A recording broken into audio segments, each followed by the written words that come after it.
Hola, ¿cómo estás? Estamos en nuestro segundo trimestre de Artes 3, en nuestra semana número 13. Te recuerdo que estamos por cerrar nuestro segundo trimestre del ciclo escolar 2020-2021. Comencemos.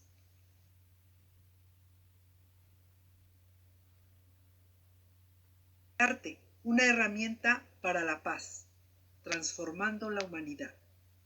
Ese es nuestro título de esta semana y el aprendizaje esperado representa eventos históricos de la humanidad mediante distintas formas expresivas.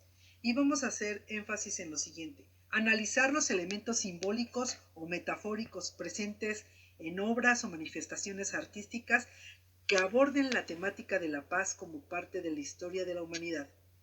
Representar de manera artística el impacto de un evento negativo de la humanidad sobre la naturaleza y comprenderlo a partir de obras o manifestaciones artísticas de distintos lugares del mundo.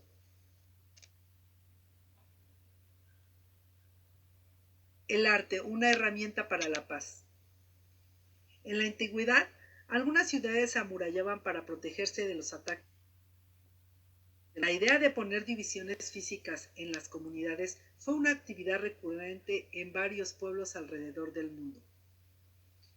Este tipo de acciones se han utilizado tanto en la antigüedad como en la actualidad.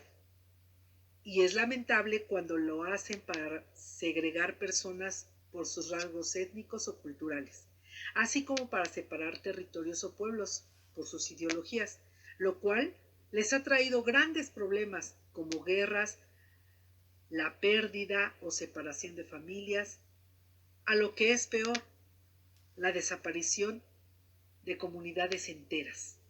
En este tipo de divisiones o distanciamientos se han generado muchas situaciones de violencia, de ruptura social, de dolor, de tristeza y el no poder ver a sus familiares. Algo así como lo que estamos viviendo en estos momentos históricos de nuestra vida actual.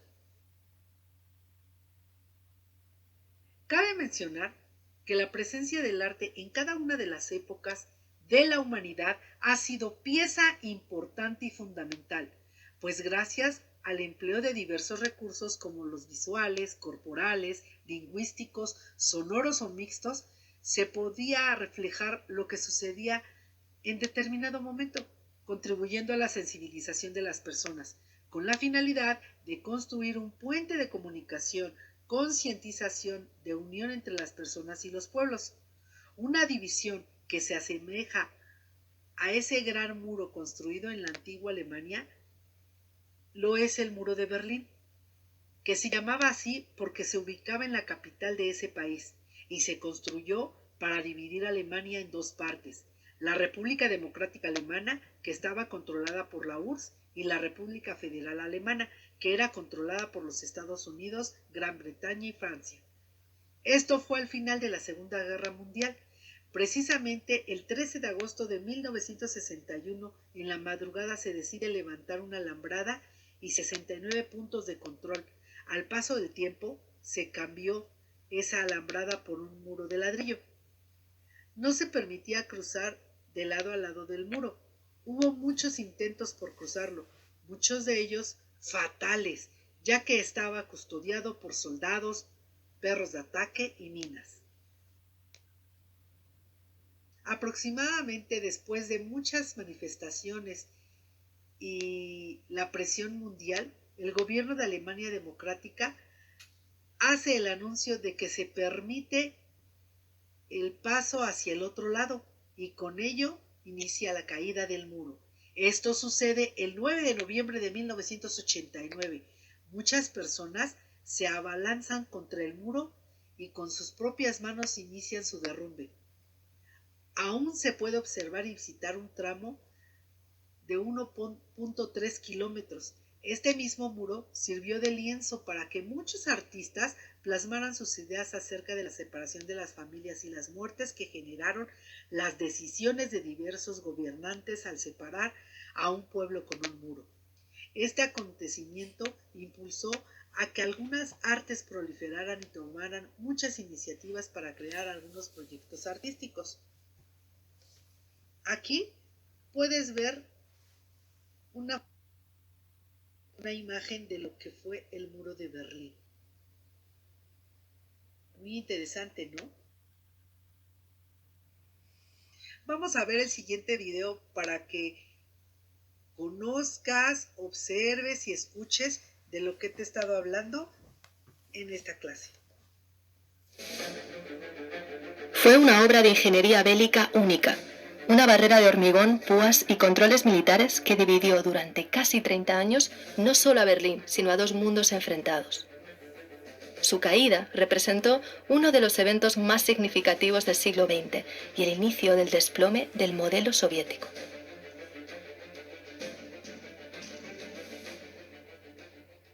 Tras ganar la Segunda Guerra Mundial, Estados Unidos, Francia, Reino Unido y la Unión Soviética acordaron dividir la derrotada Alemania en 4 zonas. Berlín quedó en la parte soviética, pero al ser la capital decidieron dividirla.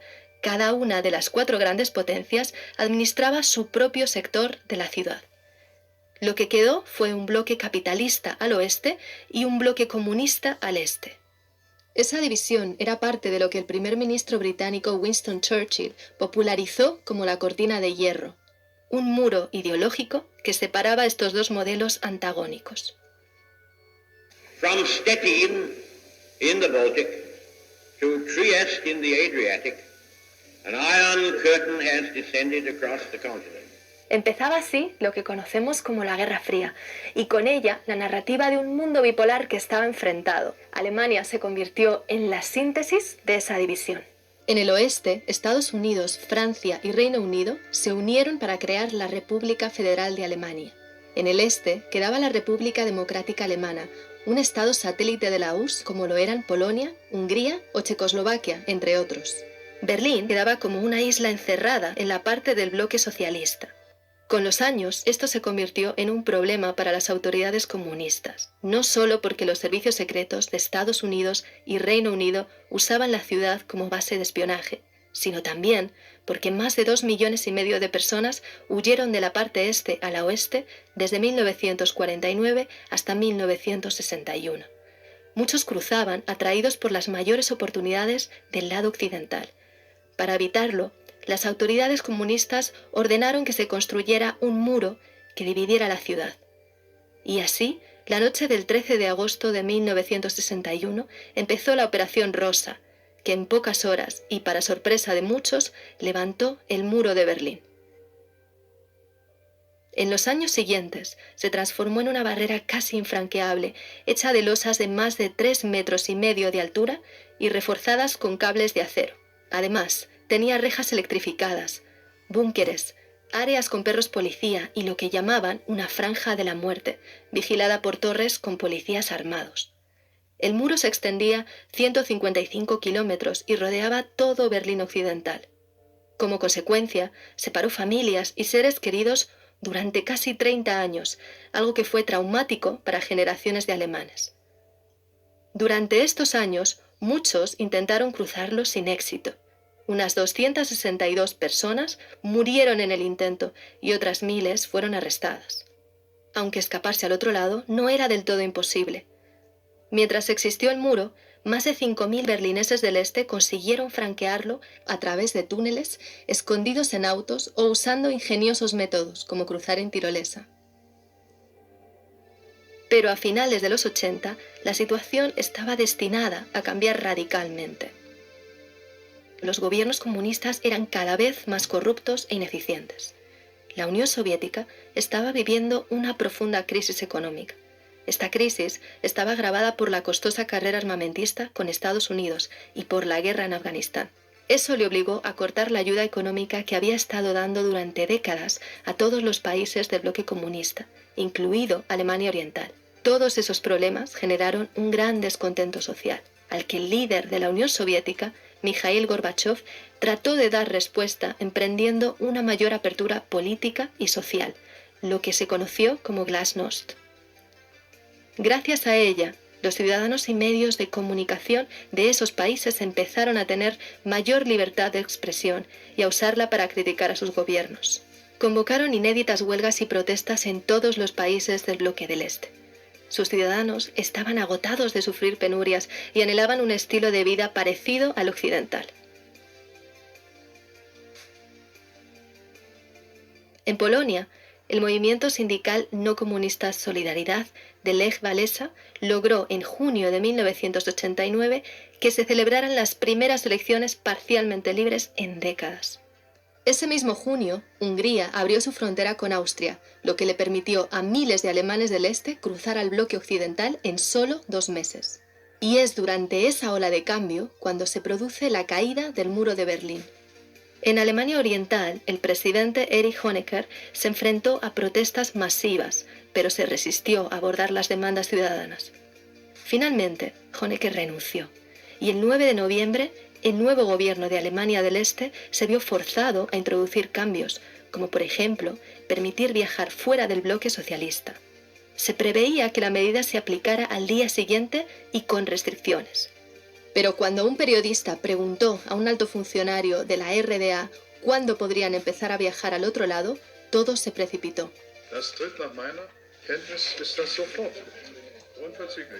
Ante ese anuncio, miles de personas se juntaron en el paso fronterizo en Berlín Este y rompieron el cerco hacia la parte occidental de la ciudad.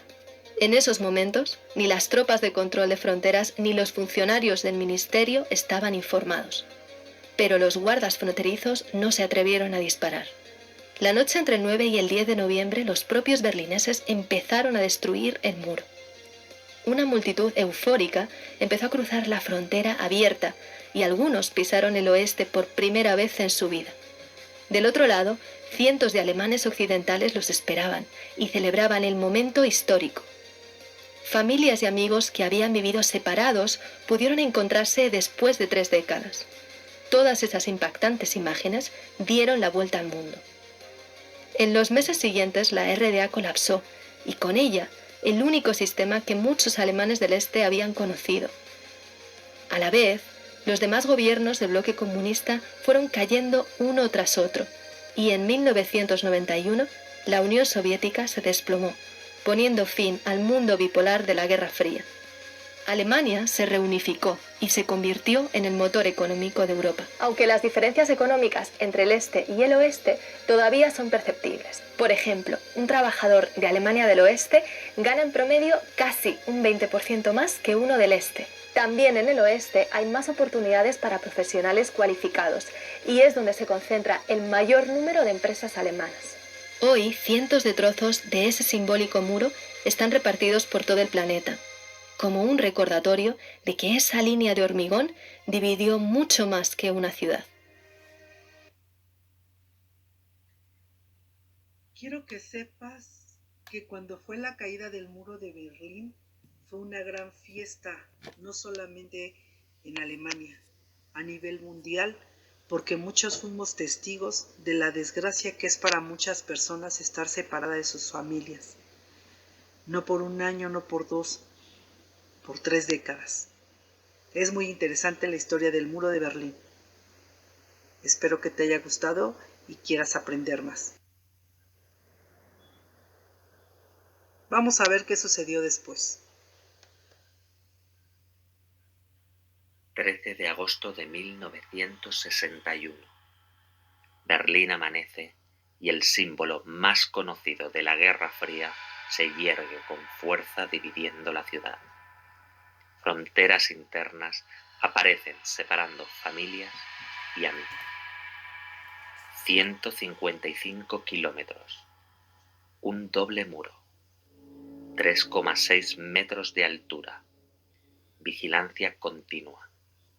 Cientos de personas fallecidas y miles detenidas y torturadas.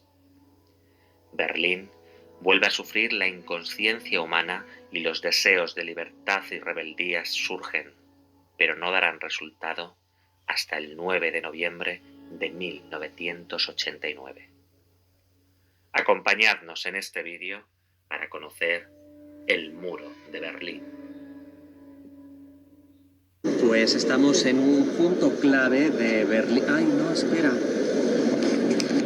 Que tiene una huella. Estamos ahora mismo en un punto clave de Berlín, sobre todo para la época de la Guerra Fría. Es el Checkpoint Charlie. Es una de las pocas fronteras que se abrieron para conseguir el paso entre las dos Alemanias y cruzar del Berlín del Este al Berlín del Oeste. Tras la construcción del muro quedaron muy pocos huecos, muy pocas fronteras para visitar y compartir ambas Alemanias. Esta fue una de ellas y la más famosa. El alcalde del Berlín Occidental consiguió que, tras muchas restricciones, que se pudiera conseguir pasar el Berlín Oriental. En este lugar concreto hay una réplica desde el 2001 de cómo era la frontera y se puede leer incluso el cartel de "Está usted abandonando el sector americano". También cuenta con algunas fotografías de cómo eran los militares y existe un museo para comprobar cómo era la época de la Guerra Fría y todo lo que pasaron los ciudadanos de Berlín en esos años tan dramáticos.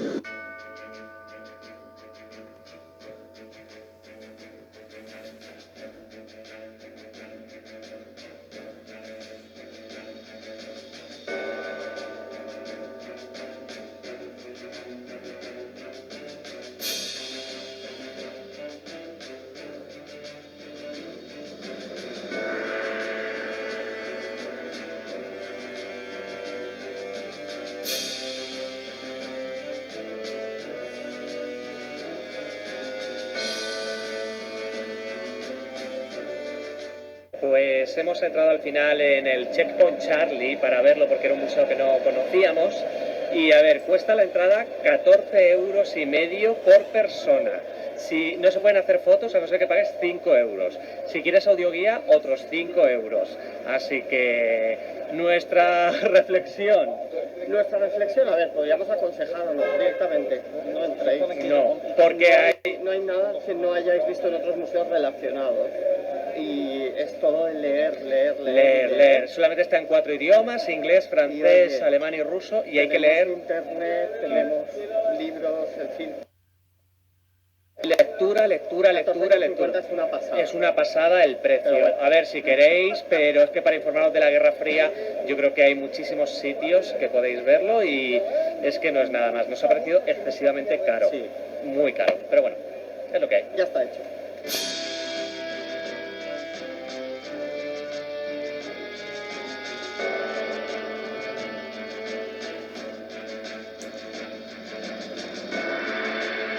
Por toda la ciudad de Berlín hay una línea roja que cruza, que es por donde pasaba el muro. Así que cuando la veáis podéis saber por dónde se ubicaba perfectamente el muro.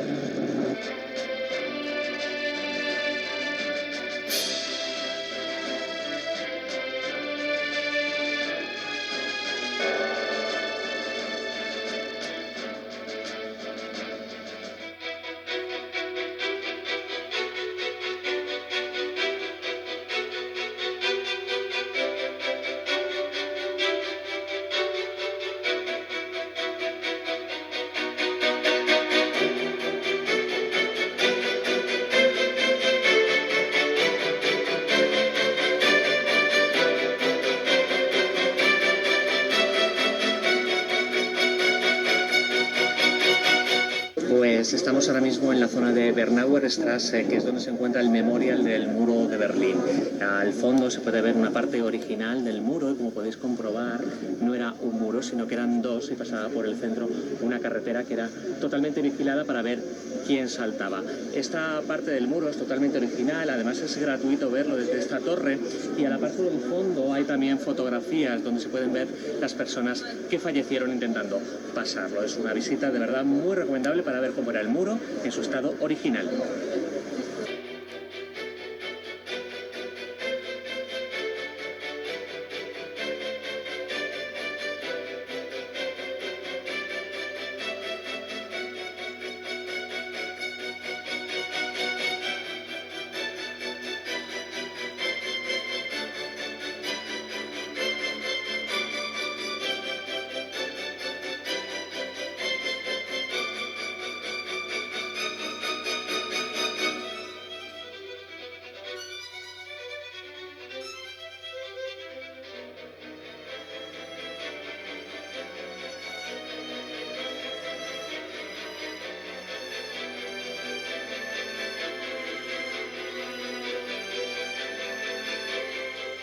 Nos encontramos ahora mismo en uno de los puntos más importantes de Berlín, que es la East Side Gallery. Este lugar, situado junto al río Spree, es la galería al aire libre más grande del mundo. Está creada, este street art, justo en parte del muro original. 118 artistas de 21 países diferentes crearon estos murales que representaban los hechos sucedidos entre los años de 1989 y 1990, justo cuando acabó la Guerra Fría. Es un homenaje a la libertad tras finalizar esa guerra.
Bueno, pues así es como se vivió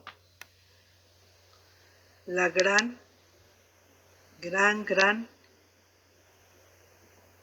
hazaña sobre el muro de Berlín. Este acontecimiento impulsó que algunas artes proliferaran y tomaran muchas iniciativas para crear algunos proyectos artísticos. Hubo un proyecto llamado East Side Gallery o Galería del Lado Este que surgió en cuanto cayó el muro de Berlín, cuando artistas internacionales de 21 países distintos comenzaron a decorar los restos del lado occidental del muro con grafitis y pinturas murales, en los que se plasmaban los acontecimientos recientes del siglo XX y se reforzaban valores como libertad, la paz o la comprensión. Esta galería al aire libre es la más grande del mundo y está situada en el antiguo sector este de Berlín. Cuenta con al menos de 1.3 kilómetros de extensión. La obra de todos estos artistas ayuda a documentar los cambios tras la caída del muro y mantener la memoria a todo color del dolor que provocó su construcción, esperando que esto sirva para que nunca se repita una ignominia semejante. Es lo que acabamos de ver en el video. El arte de muchas formas es simbólico y utiliza estos símbolos para expresar conceptos, ideas, de ahí que también se le llame icónico.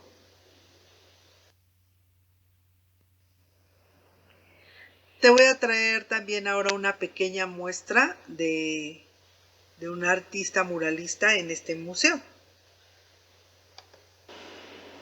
Doris Ziegler no cree tener dotes proféticas, pero lo que esta artista de la ciudad alemana de Leipzig pintó un año antes de la caída del muro se volvió realidad.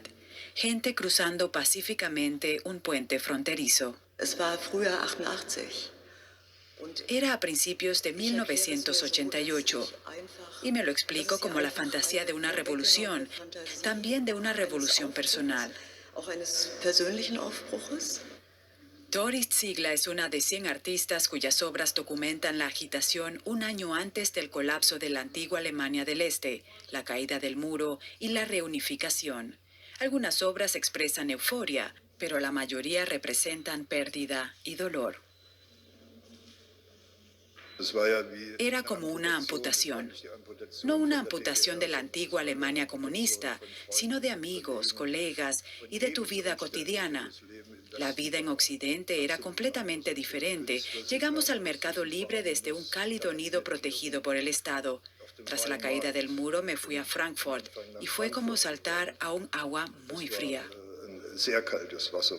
Según el curador, aún hoy las obras de los artistas de Alemania Oriental están infravaloradas y también su papel en la Revolución Pacífica, tanto a nivel político como artístico. Es muy importante recordar, y esto se olvidó después de 1989, que fueron los artistas visuales quienes crearon en los años 80 espacios sociales, en sus estudios, en cursos y pequeños talleres privados donde se pudo desarrollar un pensamiento crítico. La mayoría de las obras jamás han sido expuestas en público y la muestra sorprende incluso a los expertos. No conozco el 80% de los trabajos aquí expuestos porque permanecieron en los talleres. No esperaba que estas obras dormidas fueran a ver la luz estando yo viva. Hoy sé que la gente quería mirar hacia el futuro y que no quería acordarse de las penas del pasado. Se buscaba un nuevo tipo de personas y ahí yo me quedé atrás. Ahora el interés por las obras ha crecido. 30 años después de la caída del comunismo, queda por redescubrir un tesoro artístico escondido. Transformando la humanidad. Derriba tus propios muros y con las herramientas de arte levanta y reacomoda escombros. Resignifica para construir. Comparte con tu comunidad lo que hiciste con tus fronteras. Hoy, ¿cómo te sientes con lo que acontece en el mundo, en tu mundo, en este momento tan difícil e histórico de la pandemia por el COVID-19? Sí, efectivamente, se ha venido construyendo un muro virtual que nos ha separado del mundo, de nuestros amigos, de nuestros familiares. Ha muerto mucha gente, como si fuera una gran guerra. Ese enemigo que nos está atacando es invisible porque no lo vemos, sin embargo se está llevando mucha gente. ¿Cómo representarías este muro que te separa de tus amigos, de tu escuela, de tu familia? ¿Puedes expresar lo que sientes a través del arte? ¿Crees que se parezca en algo al muro de Berlín? ¿Con el muro del COVID-19? Te lo dejo de reflexión. Te comparto este video. A ver qué te parece.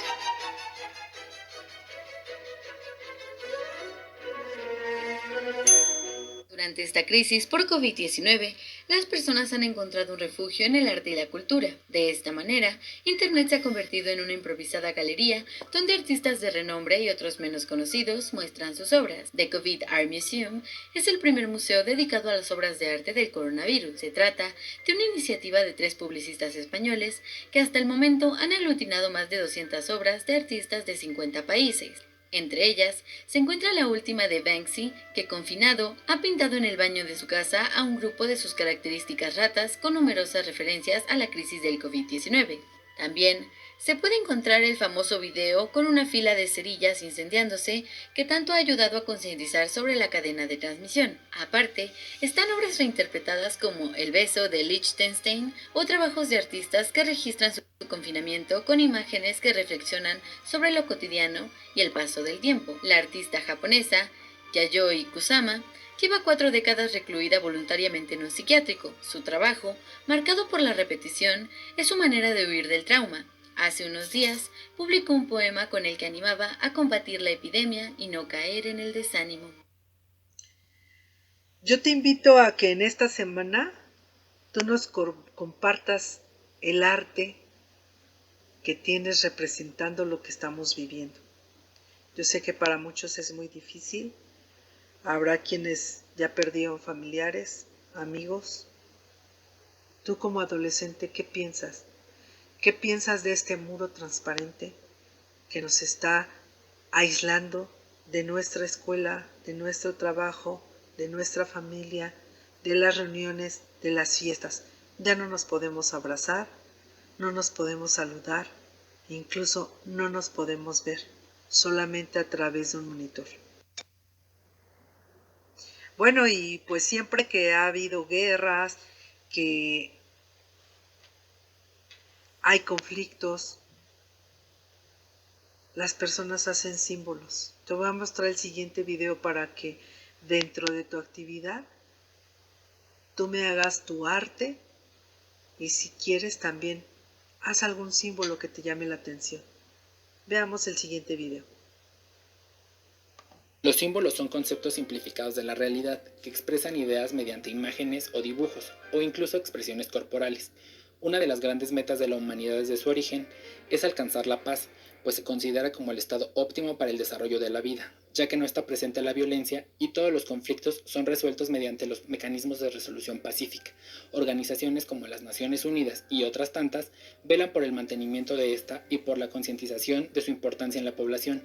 Para ello han recurrido a distintos símbolos, por ejemplo, la paloma, cuyo origen es bíblico y remonta a la aparición de esta ave al término del gran diluvio como una señal de vida y esperanza en la tierra. Pintores como Picasso retomaron esta idea en la segunda mitad del siglo XX, al igual que la rama de olivo, pues la paloma la traía en el pico según los textos bíblicos, aunque su origen pudiera rastrearse en la antigua Grecia, en donde dicha planta representaba el fin del conflicto. Desde entonces, en las Olimpiadas Deportivas, con origen en ese país, se utiliza para premiar a los ganadores. La V con la mano, también conocida como amor y paz, alude a la resistencia francesa ante la ocupación alemana durante la Segunda Guerra Mundial. La V refiere a la palabra victoria en los idiomas de los países aliados. Más tarde fue retomado por el movimiento hippie en los años 60 en Estados Unidos. Símbolo de la paz, diseñado por Gerald Holton en 1958, con la finalidad de detener el armamentismo y, por supuesto, apoyar el desarme nuclear en la Gran Bretaña. Este es la combinación de las letras N y D en el alfabeto marino. Hoy en día es el símbolo más acabado de paz en general. Existe otro tipo de símbolos de acuerdo a la cultura de cada pueblo. Los anteriores quizás sean los más universales y propuestos desde la cultura occidental. Sin embargo, no hay que olvidar que las expresiones son distintas en cada pueblo. Ejemplo, un corazón como símbolo de amor, un apretón de manos como símbolo de camaradería. También aluden a una convivencia pacífica, donde la guerra no tiene lugar. Bueno, pues aquí te dejo esta ideología. Tú haz tus creaciones y presenta en la plataforma. Te recuerdo que estamos cerrando el trimestre. Esta es tu última tarea del segundo trimestre. Necesito que me entregues todas tus tareas para que obtengas una buena evaluación. Muchas gracias.